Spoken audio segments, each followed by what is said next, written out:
أعوذ بالله من الشيطان الرجيم. بسم الله الرحمن الرحيم. ياسين والقرآن الحكيم إنك لمن المرسلين على صراط مستقيم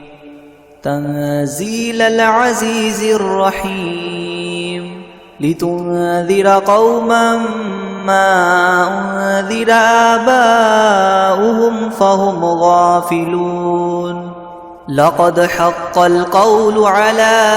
أكثرهم فهم لا يؤمنون إنا جعلنا في أعناقهم مغلالا فهي إلى الأذقان فهم مقمحون وجعلنا من بين أيديهم سدا ومن خلفهم سدا فأغشيناهم فهم لا يبصرون وسواء عليهم أأنذرتهم أم لم تنذرهم لا يؤمنون إنما تنذر من اتبع الذكر وخشي الرحمن بالغيب فبشره بمغفرة وأجر كريم إنا نحن نحيي الموتى ونكتب ما قدموا وآثارهم وكل شيء أحصيناه في إمام مبين واضرب لهم مثلا أصحاب القرية إذ جاءها المرسلون إذ أرسلنا إليهم اثنين فكذبوهما فعززنا بثالث فقالوا إنا إليكم مرسلون قالوا ما أنتم إلا بشر مثلنا وما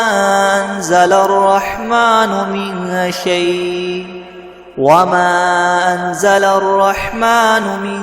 شيء إن أنتم إلا تكذبون قالوا ربنا يعلم إنا إليكم لمرسلون وما علينا إلا البلاغ المبين قالوا إنا تطيرنا بكم لئن لم تنتهوا لنرجمنكم وليمسنكم منا عذاب أليم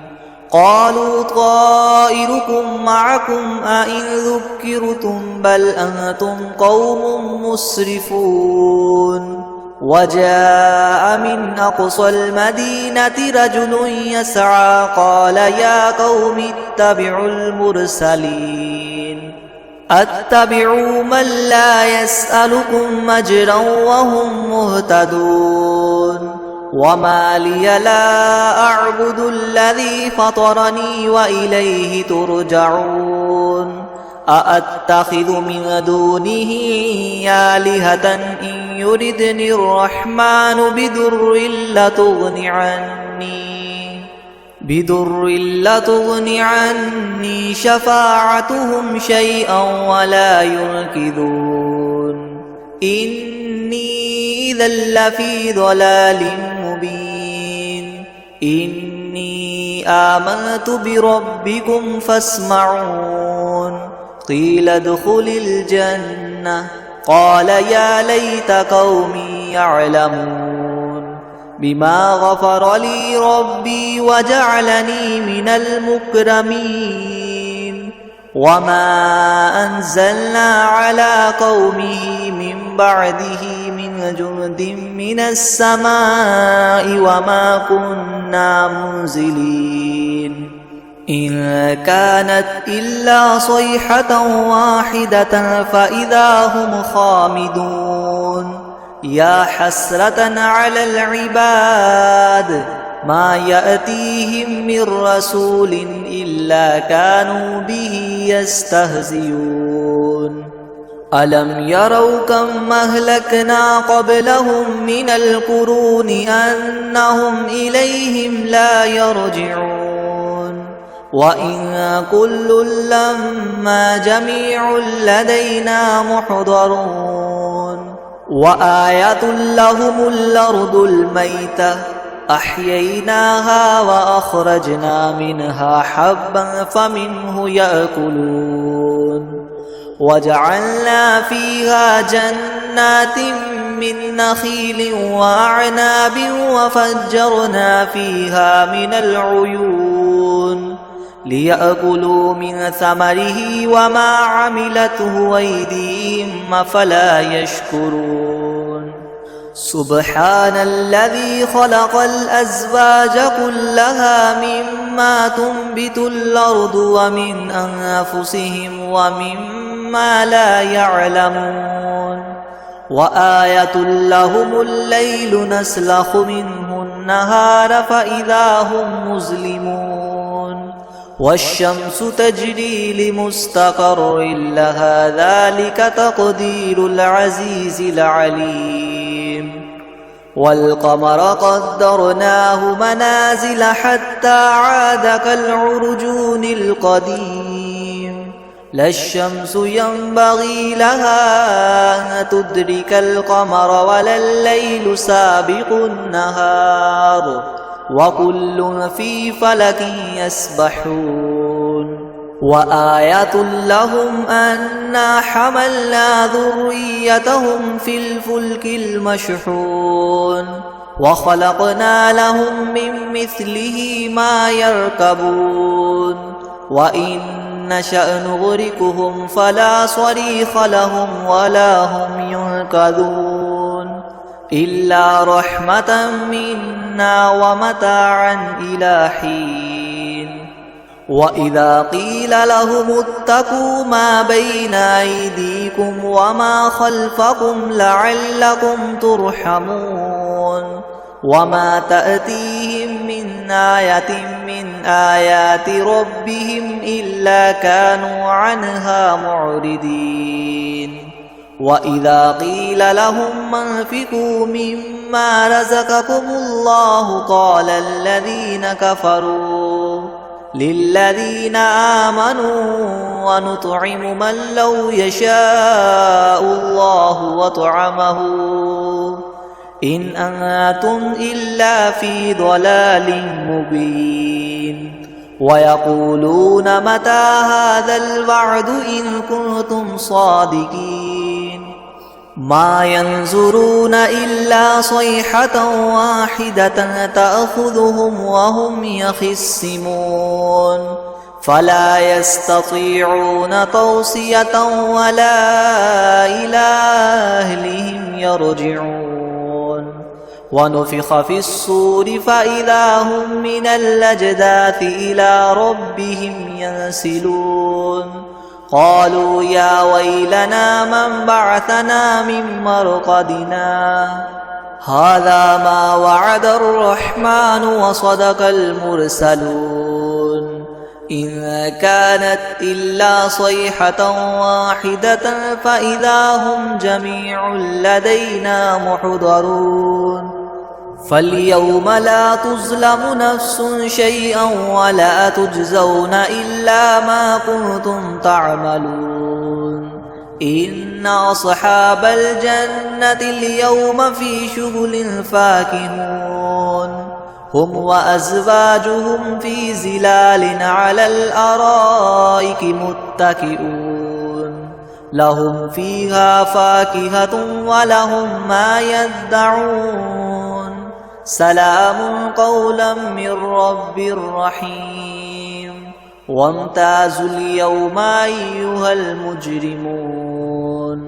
ألم أعهد إليكم يا بني آدم ألا تعبدوا الشيطان إنه لكم عدو مبين وأن اعبدوني هذا صراط مستقيم ولقد أضل منكم جبلا كثيرا أفلم تكونوا تعقلون هذه جهنم التي كنتم توعدون اصلوها اليوم بما كنتم تكفرون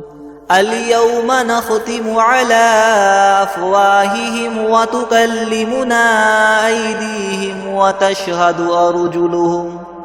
أيديهم وتشهد أرجلهم بما كانوا يكسبون ولو نشاء لطمسنا على أعينهم فاستبقوا الصراط فأنى يبصرون ولو نشاء لمسخناهم على مكانتهم فما استطاعوا مضيا ولا يرجعون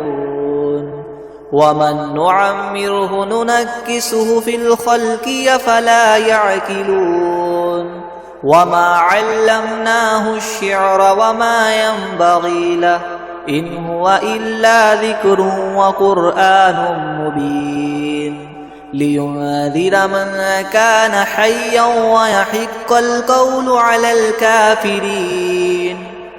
أولم يروا أنا خلقنا لهم مما عملت أيدينا أنعاما فهم لها مالكون وذللناها لهم فمنها ركوبهم ومنها يأكلون ولهم فيها منافع ومشارب أفلا يشكرون واتخذوا من دون الله آلهة لعلهم ينصرون لا يستطيعون نصرهم وهم لهم جند محضرون فلا يحزنك قولهم إنا نعلم ما يسرون وما يعلنون أولم ير الإنسان أنا خلقناه من نطفة فإذا هو خصيم مبين وضرب لنا مثلا ونسي خلقه قال من يحيي العظام وهي رميم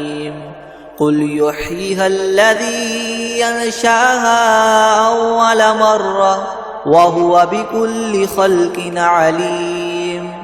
الذي جعل لكم من الشجر الأخضر نارا فإذا أنتم منه توقدون أوليس الذي خلق السماوات والأرض بقادر على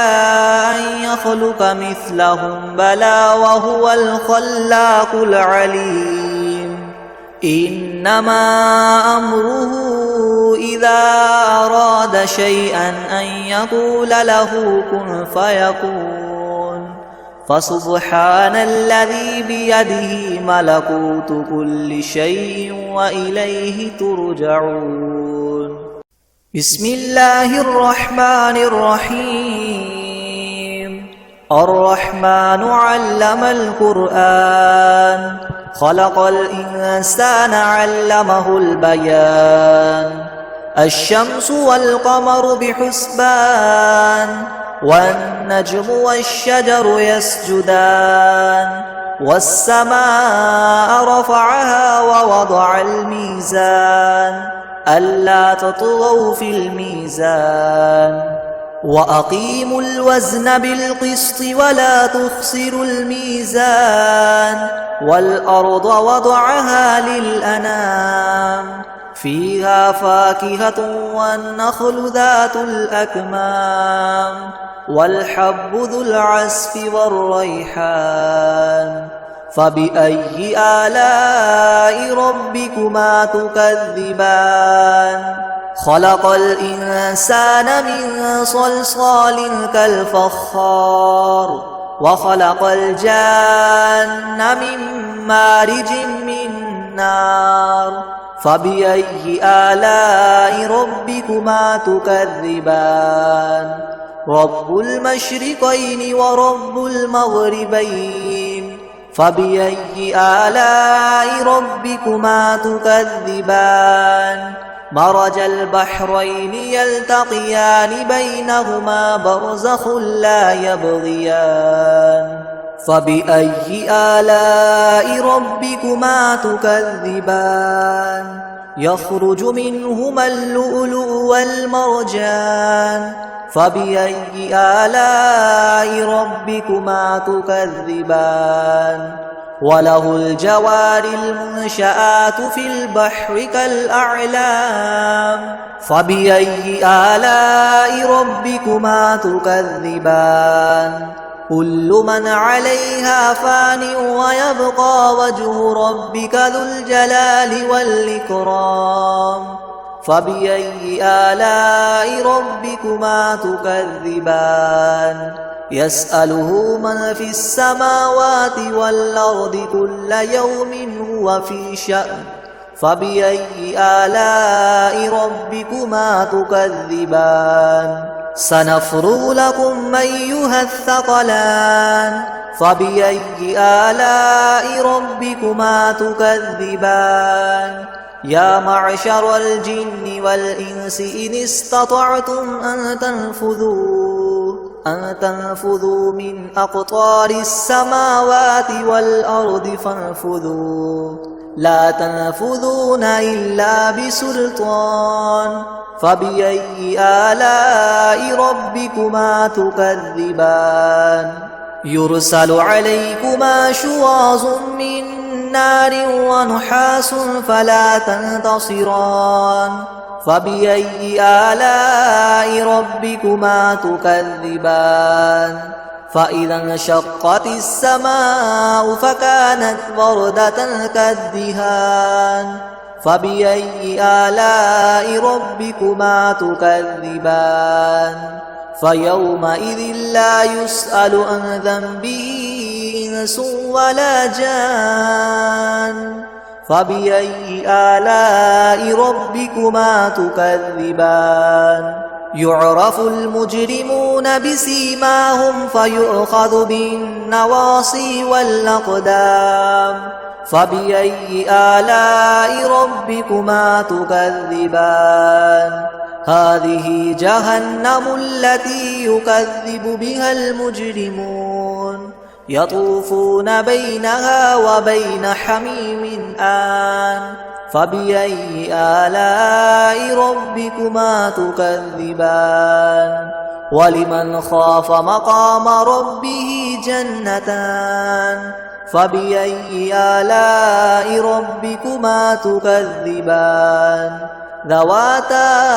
أفنان فبأي آلاء ربكما تكذبان فيهما عينان تجريان فبأي آلاء ربكما تكذبان فيهما من كل فاكهة زوجان فبأي آلاء ربكما تكذبان متكئين على فرش بطائنها من استبرق وجنى الجنتين دان فبأي آلاء ربكما تكذبان فيهن قاصرات الطرف لم يطمثهن إنس قبلهم ولا جان فبأي آلاء ربكما تكذبان كأنهن الياقوت والمرجان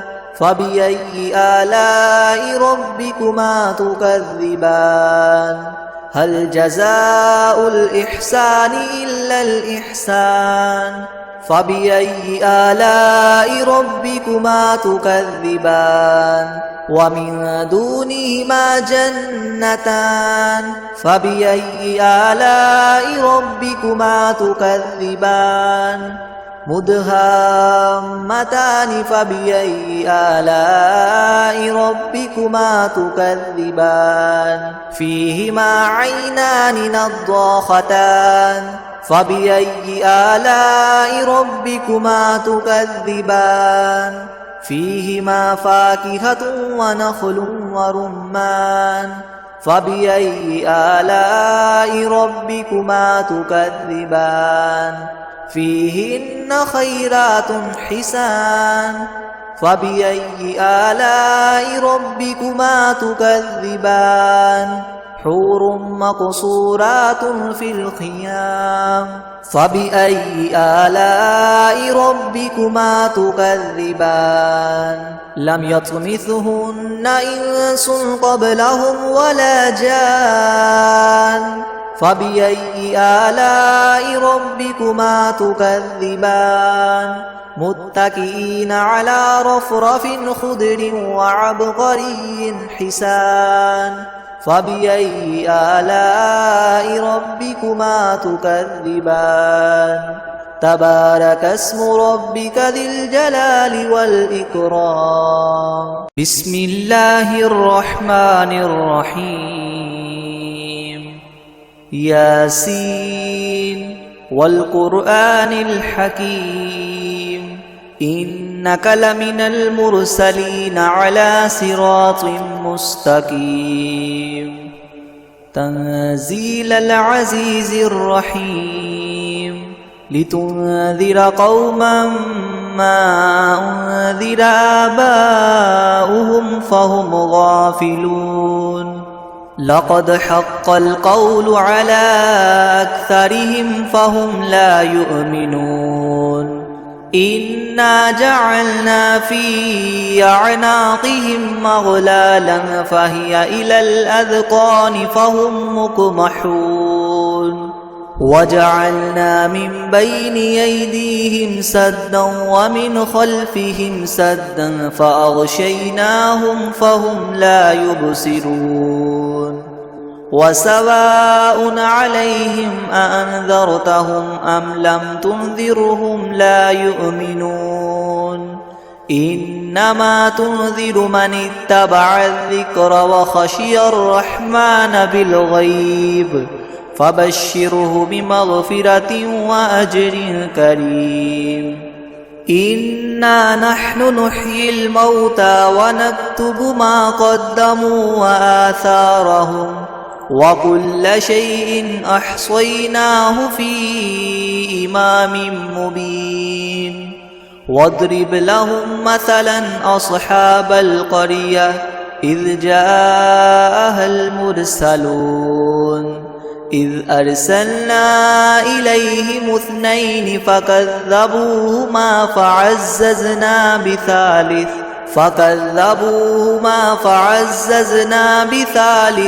فقالوا إنا إليكم مرسلون قالوا ما أنتم إلا بشر مثلنا وما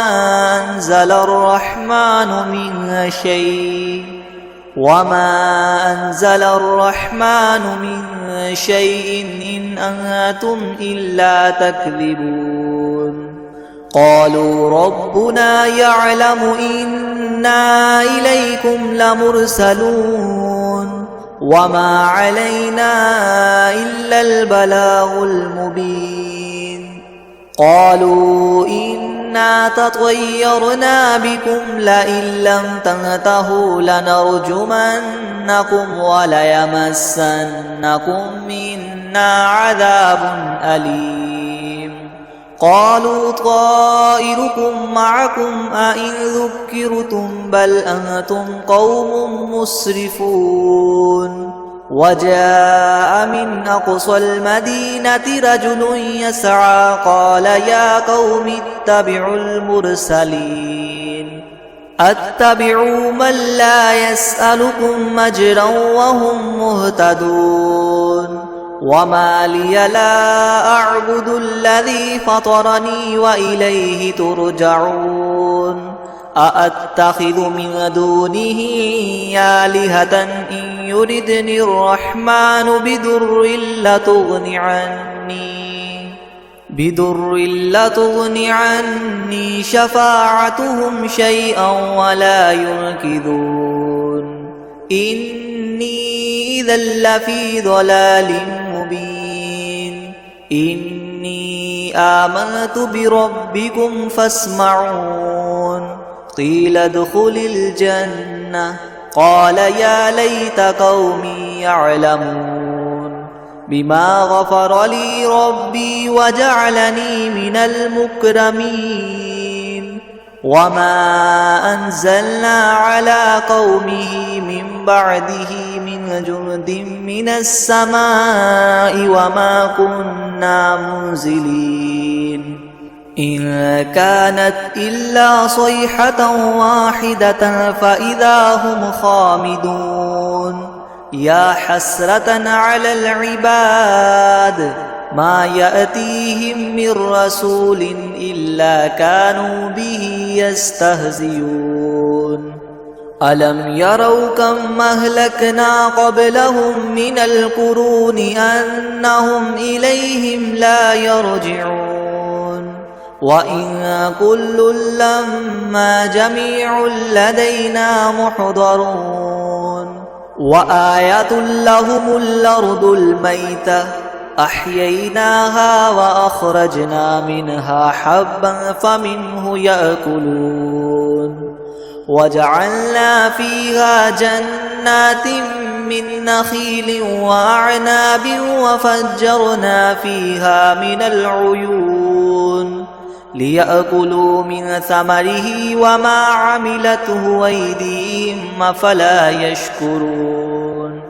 سبحان الذي خلق الأزواج كلها مما تنبت الأرض ومن أنفسهم ومما لا يعلمون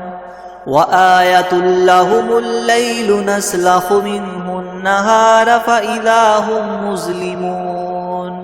والشمس تجري لمستقر لها ذلك تقدير العزيز العليم والقمر قدرناه منازل حتى عاد كالعرجون القديم لا الشمس ينبغي لها أن تدرك القمر ولا الليل سابق النهار وكل في فلك يسبحون وآية لهم أنا حملنا ذريتهم في الفلك المشحون وخلقنا لهم من مثله ما يركبون وإن نشأ نغرقهم فلا صريخ لهم ولا هم ينقذون إلا رحمة منا ومتاعا إلى حين وإذا قيل لهم اتقوا ما بين أيديكم وما خلفكم لعلكم ترحمون وما تأتيهم من آية من آيات ربهم إلا كانوا عنها معرضين وإذا قيل لهم انفقوا مما رزقكم الله قال الذين كفروا للذين آمنوا ونطعم من لو يشاء الله وطعمه إن أنتم إلا في ضلال مبين ويقولون متى هذا الوعد إن كنتم صادقين ما ينظرون إلا صيحة واحدة تأخذهم وهم يخصمون فلا يستطيعون توصية ولا إلى أهلهم يرجعون ونفخ في الصور فإذا هم من الأجداث إلى ربهم ينسلون قالوا يا ويلنا من بعثنا من مرقدنا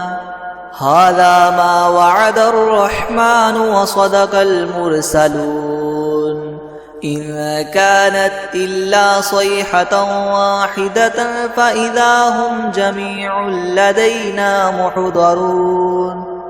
فاليوم لا تظلم نفس شيئا ولا تجزون إلا ما كنتم تعملون إن أصحاب الجنة اليوم في شغل فاكهون هم وأزواجهم في ظلال على الأرائك متكئون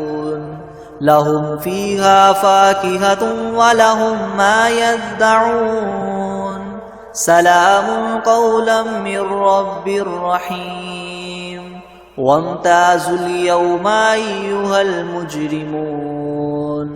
ألم أعهد إليكم يا بني آدم ألا تعبدوا الشيطان إنه لكم عدو مبين وأن اعبدوني هذا صراط مستقيم ولقد أضل منكم جبلا كثيرا أفلم تكونوا تعقلون هذه جهنم التي كنتم توعدون اصلوها اليوم بما كنتم تكفرون اليوم نختم على أفواههم وتكلمنا أيديهم وتشهد أرجلهم بما كانوا يكسبون ولو نشاء لطمسنا على أعينهم فاستبقوا الصراط فأنى يبصرون ولو نشاء لمسخناهم على مكانتهم فما استطاعوا مضيا ولا يرجعون ومن نعمره ننكسه في الخلق أفلا يعقلون وما علمناه الشعر وما ينبغي له إن هو إلا ذكر وقرآن مبين لينذر من كان حيا ويحق القول على الكافرين أولم يروا أنا خلقنا لهم مما عملت أيدينا أنعاما فهم لها مالكون وذللناها لهم فمنها ركوبهم ومنها يأكلون ولهم فيها منافع ومشارب وفلا يشكرون واتخذوا من دون الله آلهة لعلهم ينصرون لا يستطيعون نصرهم وهم لهم جند محضرون فلا يحزنك قولهم إنا نعلم ما يسرون وما يعلنون أولم ير الإنسان أنا خلقناه من نطفة فإذا هو خصيم مبين وضرب لنا مثلا ونسي خلقه قال من يحيي العظام وهي رميم قل يحييها الذي ينشأها أول مرة وهو بكل خلق عليم الذي جعل لكم من الشجر الأخضر نارا فإذا أنتم منه توقدون أوليس الذي خلق السماوات والأرض بقادر على أن يخلق مثلهم بلى وهو الخلاق العليم إنما أمره إذا أراد شيئا أن يقول له كن فيكون فسبحان الذي بيده ملكوت كل شيء وإليه ترجعون بسم الله الرحمن الرحيم الرحمن علم القرآن خلق الإنسان علمه البيان الشمس والقمر بحسبان والنجم والشجر يسجدان والسماء رفعها ووضع الميزان ألا تطغوا في الميزان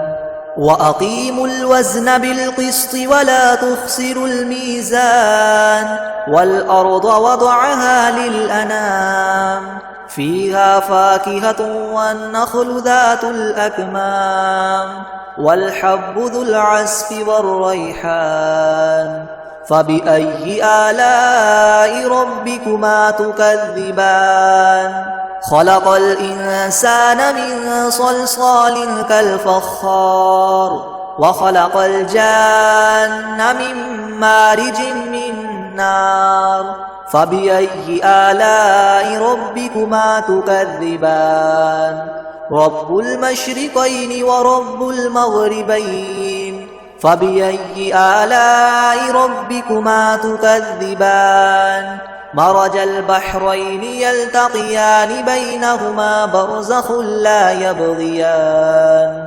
فبأي آلاء ربكما تكذبان يخرج منهما اللؤلؤ والمرجان فبأي آلاء ربكما تكذبان وله الجوار المنشآت في البحر كالأعلام فبأي آلاء ربكما تكذبان كل من عليها فان ويبقى وجه ربك ذو الجلال والإكرام فبأي آلاء ربكما تكذبان يسأله من في السماوات والأرض كل يوم هو في شأن فبأي آلاء ربكما تكذبان سنفرغ لكم أيها الثقلان فبأي آلاء ربكما تكذبان يا معشر الجن والإنس إن استطعتم أن تنفذوا من أقطار السماوات والأرض فانفذوا لا تنفذون إلا بسلطان فبأي آلاء ربكما تكذبان يرسل عليكما شواظ من نار ونحاس فلا تنتصران فبأي آلاء ربكما تكذبان فإذا انشقت السماء فكانت وردة كالدهان فبأي آلاء ربكما تكذبان فيومئذ لا يسأل عن ذنبه إنس ولا جان فبأي آلاء ربكما تكذبان يعرف المجرمون بسيماهم فيؤخذ بالنواصي والأقدام فبأي آلاء ربكما تكذبان هذه جهنم التي يكذب بها المجرمون يطوفون بينها وبين حميم آن فبأي آلاء ربكما تكذبان ولمن خاف مقام ربه جنتان فبأي آلاء ربكما تكذبان ذواتا أفنان فبأي آلاء ربكما تكذبان فيهما عينان تجريان فبأي آلاء ربكما تكذبان فيهما من كل فاكهة زوجان فبأي آلاء ربكما تكذبان متكئين على فرش بطائنها من استبرق وجنى الجنتين دان فبأي آلاء ربكما تكذبان فيهن قاصرات الطرف لم يطمثهن إنس قبلهم ولا جان فبأي آلاء ربكما تكذبان كأنهن الياقوت والمرجان فبأي آلاء ربكما تكذبان هل جزاء الإحسان إلا الإحسان فبأي آلاء ربكما تكذبان ومن دونهما جنتان فبأي آلاء ربكما تكذبان مدهامتان فبأي آلاء ربكما تكذبان فيهما عينان نضاختان فبأي آلاء ربكما تكذبان فيهما فاكهة ونخل ورمان فبأي آلاء ربكما تكذبان فيهن خيرات حسان